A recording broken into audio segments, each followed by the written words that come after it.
Well, hello there. Happy Friday, guys. It's Christmas Eve, so I really don't have anything in the world of sports that's lighting my candle. So I really wanted to do a back in the lab today. It's a little chilly outside, being December 24th, so I kind of thought we'll have to do it in the indoors. So what I want to cover today, got myself a couple of notes. Um, I want to talk about fitness for the modern athlete. And this doesn't talk to the person who's already a fairly elite athlete or a person that is already in the academy systems or anything of that nature. I'm talking about the home gamer, the young person or the older person, regardless of age, who wants to advance, wants to be better, really doesn't have a base to work from.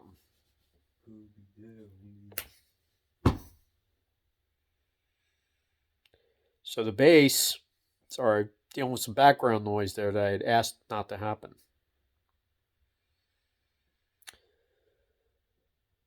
At its base, fitness is a lifestyle. And when you don't commit to that lifestyle, then what you really don't have anything that that you can build from. That it's a platform to go from. So let's talk about that a little bit.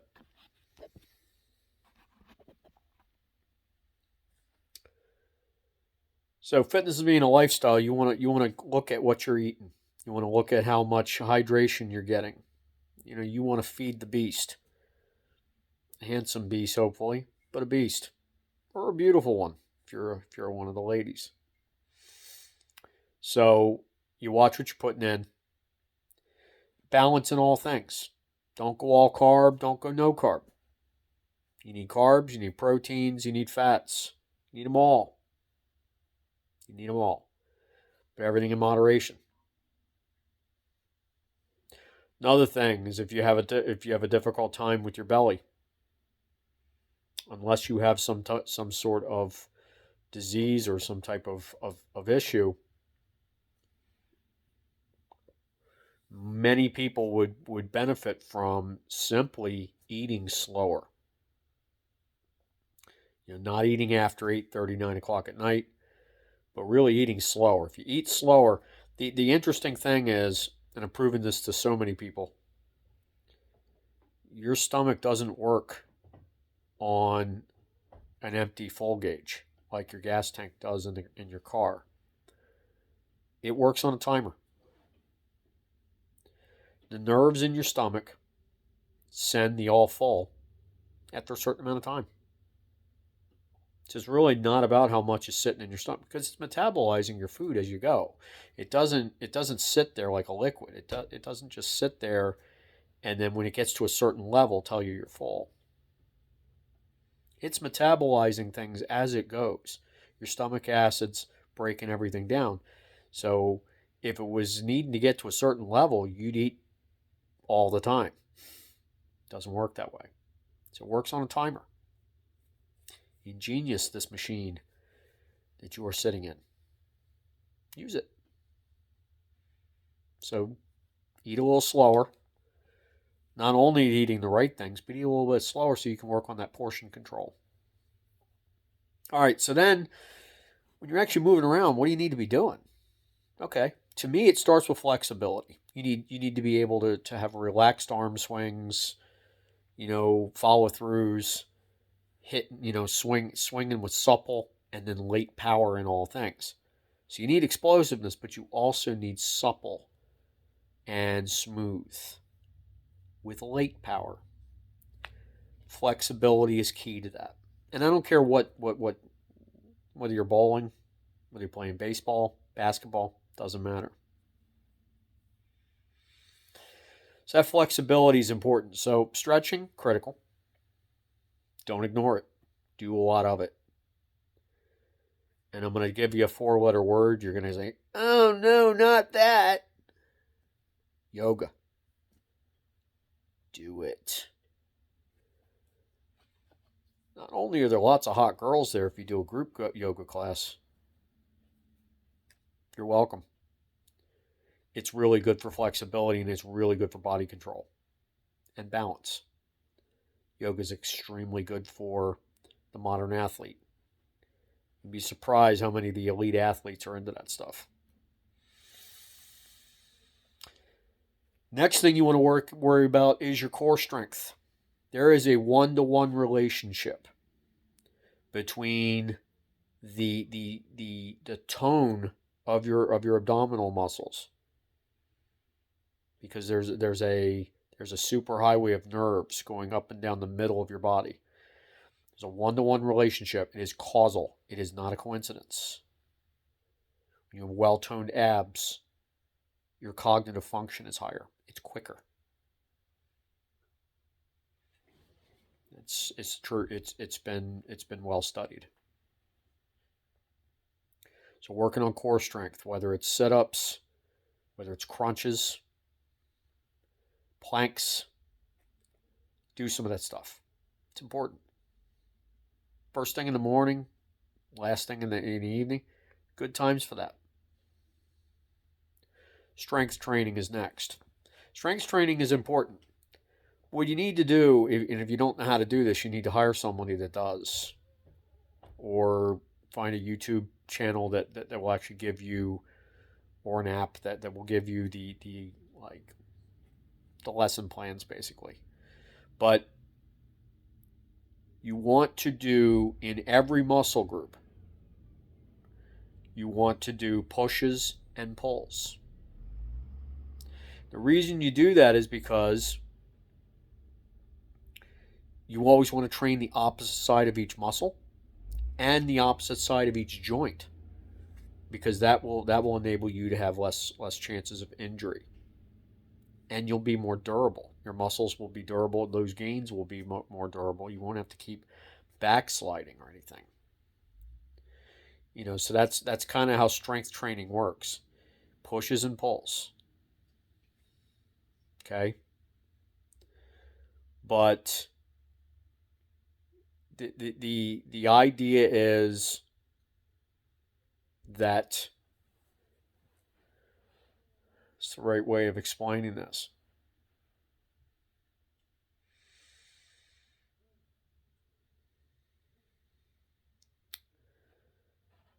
Whether you're pushing or pulling, you want the most diverse strengths like if you're working your biceps, you want to work the entire biceps. So it's a more complete training method is to do that. But you also have to make sure that you're giving yourself enough time in between. You want to, for strength, have low amounts of reps, high amounts of weight. So that's very important. You want to make sure that your breathing is on point while you're doing this.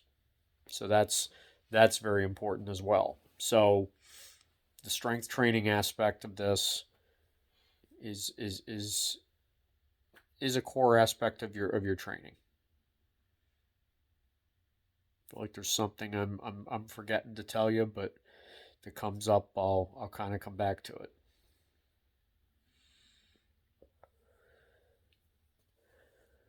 But you can use dumbbells, you can use cables, you can use pulleys, you can use isokinetics.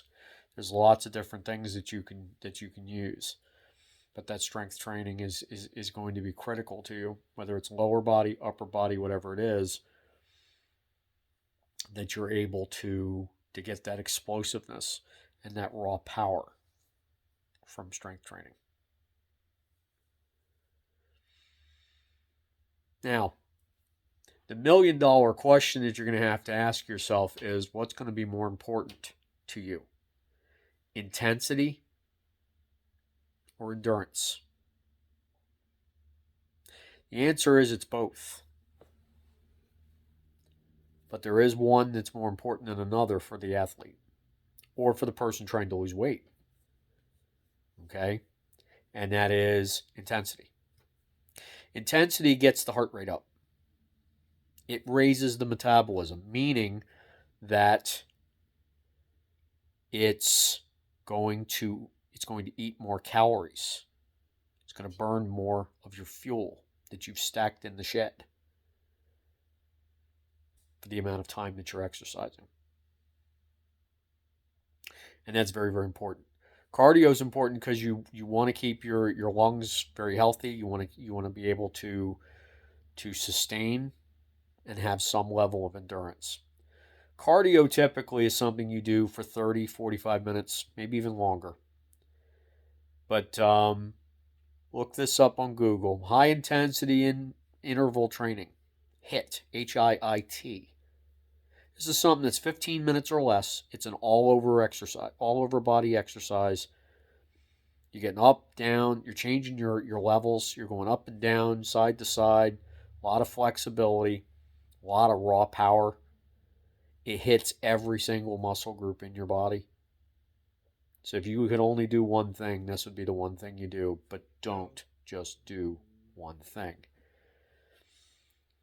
So this jazzes up the metabolism, like I said. It keeps your muscles in panic mode. So HIIT makes your muscles stop. It doesn't allow them to get efficient. They're always in we must get better mode. They're in a panic. And that goes back to the time when we were getting chased around by dinosaurs and stuff. Right? We were living in caves. Those instincts are still in our DNA. So there's a fight or flight response. There is just this panic that, hey, I can't settle in. I got to get better. It's frantic. And that is the best thing you can do for muscle development.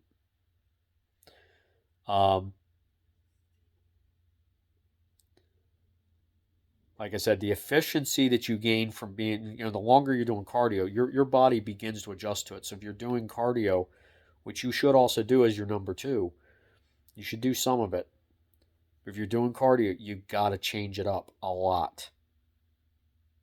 HIIT usually is changed up rather rapidly and rather often.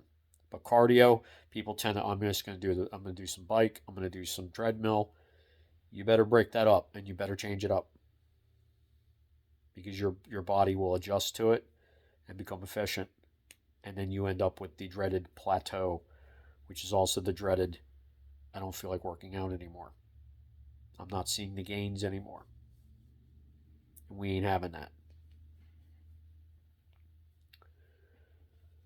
So those are important pieces.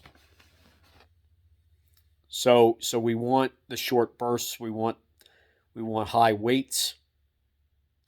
We want quick twitch in all the things that we're doing for athletes. We want that first step to be explosive. We want those jumps to be explosive. We want those pushaways or pulls to be explosive. Endurance is good too, but HIIT's going to help you with all those things. Sprinting is going to be good for those things as well. We'll talk about that. So endurance has its place. HIIT's in the pole position. Let's put it that way. You do a little bit of everything. Okay? So we want to create athleticism. We don't want to train for a specific sport. Unless we're an elite athlete in a certain sport and that's all we do. I've said this before on previous videos that I really think what we do our kids a disservice by getting them into academies and getting them into year-round doing the same sport. Those kids have a much higher propensity for injury because of repetitive uses with their ligaments and their tendons.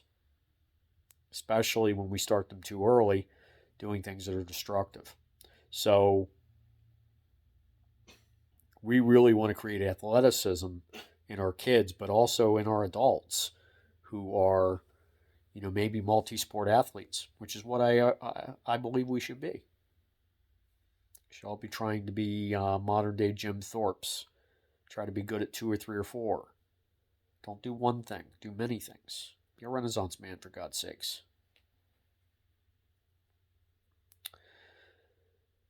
So what are those things that athleticism does? That you need for good athleticism, actually. In almost every sport, you need hip rotation. You need powerful hip rotation. You need flexibility to do that. So things that change your trunk, that rotate you in a circular fashion, and particularly in a quick twitch fashion. You need to be able to do those things very quickly. That helps in basketball. It helps in bowling. It helps, believe it or not, it helps in baseball from a hitting perspective. We want vertical explosiveness. We want to be able to get up on our toes. We want to be able to be athletic up on our toes, not on the balls of our feet. That takes time. We've got to create that infrastructure in the ankle and in the feet, where you have that comfortability, you have that ability to get up on the toes, be more aware of that, but also create that explosiveness that comes from getting up off the toes and banging up off the ground. You want strength in that upper body. You want strength in both the upper and the lower body, but the strength in the upper body is really important, because so much about sports is leverage. You need to be able to, in football, you need to be able to block dudes. In baseball, you need to be able to have upper body strength to hit the ball very far. But it also helps you, when you have the strength in your upper body, it gives you the ability to control your muscles better. Not just that they're bigger and stronger, but you're able to control them. Important. That's why I mentioned it. As we relate to balance, do not ignore your glutes. It ain't bad to have a nice looking ass end, I've been told. However, it's really good for sports. Glutes are important. Glutes are something we have to have for balance. It's the center of your body. Think Barry Sanders in football. His lower body was ridiculous. His center of gravity enabled him to do things that are just otherworldly. From a change of direction, balance, power. It really came down to there and his core and his glutes. Gives you that powerful balance that you need. It's a base. So, what have I not talked about yet? But I shall. Is the mind. The mind of the athlete is the most important, because you got to keep yourself motivated. You got to keep your eye on the prize. You need to keep positivity around you at all times. You need to allow the limiters around you. You need to allow those negative feelings inside you to walk away. Flutter away. Go do something else. Don't want you here. I'm too busy getting better. I'm too busy getting ready to dominate. You have to have that positivity. You have to have a sense of preparation. Okay, so whatever sport you're in, if you are in season training, you just need to be very prepared in your mind about what you're going to do. Plan out your work. Plan out. Don't do things based on chance, particularly practices, particularly workouts. Okay? Perfect practice makes perfect. Cal Ripken Sr. was a smart dude. Do things to get you better reflexes. Maybe a little bit of boxing. A Wii. Where you go Wii boxing or whatever. Do things that sharpen your reflexes and sharpen your mental acuity, where you can process information faster visually. That will be of benefit to you. You want to have a champion's mindset where you learn from failure, you don't fear it. You miss 100% of the shots you do not take. So don't pull up lame. Take the shot. You miss it, you'll learn. You hit it, you celebrate. Until you come back the next day and get back to work. So that's the champion's mindset of learning from failure rather than to be paralyzed by it. And then you need to have, I think the most important thing is the focus, the ability to focus with clarity in the big moment. So you need to be able to relax your mind so then that relaxes your body in the big moment. So that when everybody around is losing their mind, you're keeping yours. Call it a Mamba mentality. But you have to be able to focus with the clarity of this is what I need to do. I've trained for this my whole life. The moment is not bigger than me. You need to be able to relax. So you use deep breathing techniques. You use positive imagery. You think through what's about to happen as if it's already happened. You don't just look at the X's and O's on the board. You think through what that's going to feel like, what it's going to look like in game. And so you have that focus, that clarity that you're going to own the moment will not own you. These are the things that you really need. All of these things that I've gotten into here are the things that you're going to need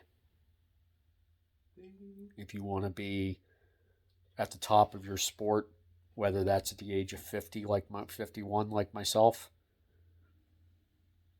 or whether you're a 6 or 7 year old aspiring kid who is just getting started. These things find the young better than it finds the old, because I'll tell you, if you can instill this in your children and in your teenagers, they'll grow up with that as their habits. If these are replacement habits, they die hard. The old habits die hard. So people that have a lack mentality, that have a failure is failure mentality, people that have I'll rent that lifestyle for a while mentality, that dies hard.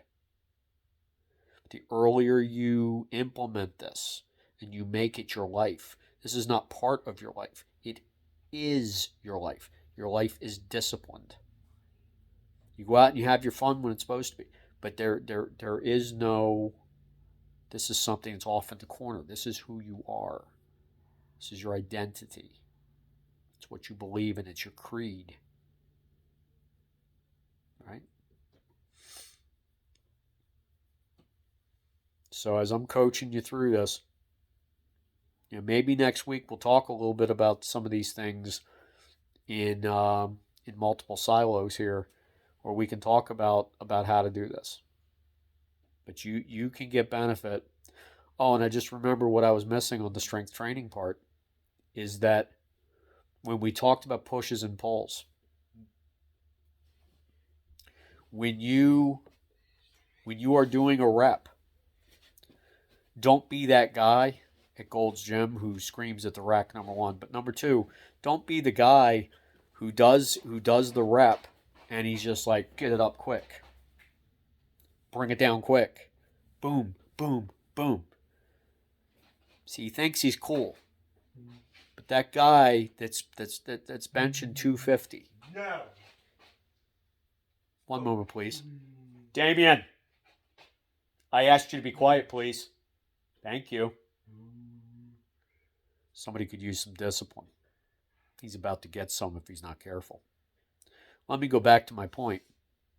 So if you go, the guy is benching 250 and about 10% of the motion of the exercise is actual exertion. The rest of it is momentum.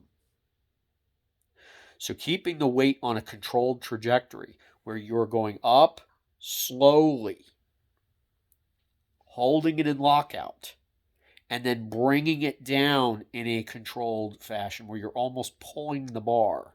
Not letting it fall, but you're pulling the bar, but only a little bit at a time.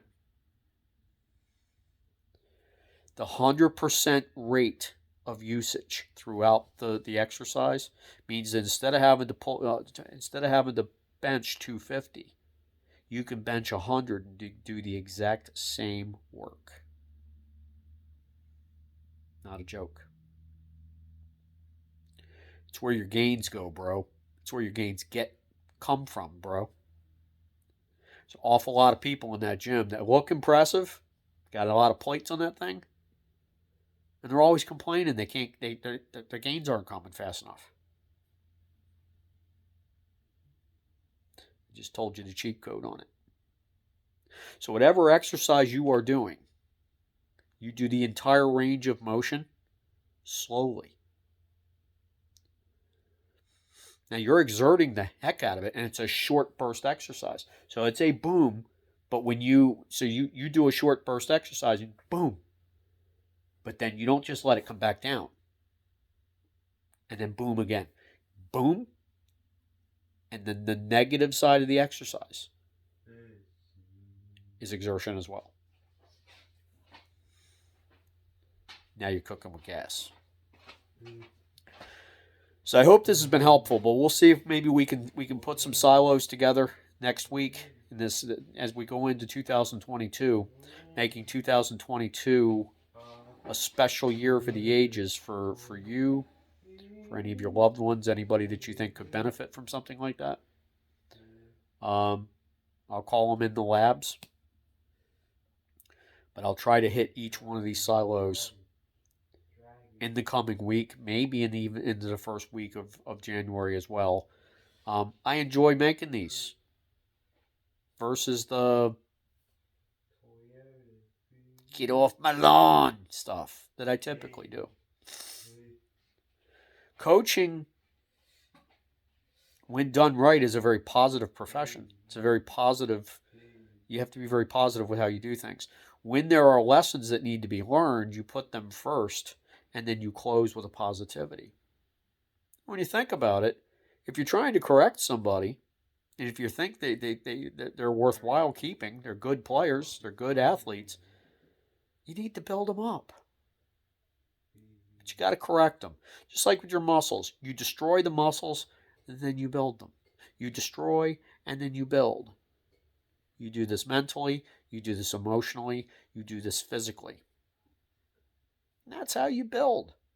And if you don't have a coach with your workouts, coach yourself. Have a coach's mentality for yourself. Make that plan. We talked about preparation. Not preparation H, preparation. You're welcome. Use that. It'll be very, very helpful for you. You utilize yourself as a coach. That'll be beneficial. I wish you and all your loved ones a very Merry Christmas. I will be back on Monday. And hope that this is very relaxing for you. That you get to see some loved ones after what we've been through the last couple of years, which aren't over. We really need it.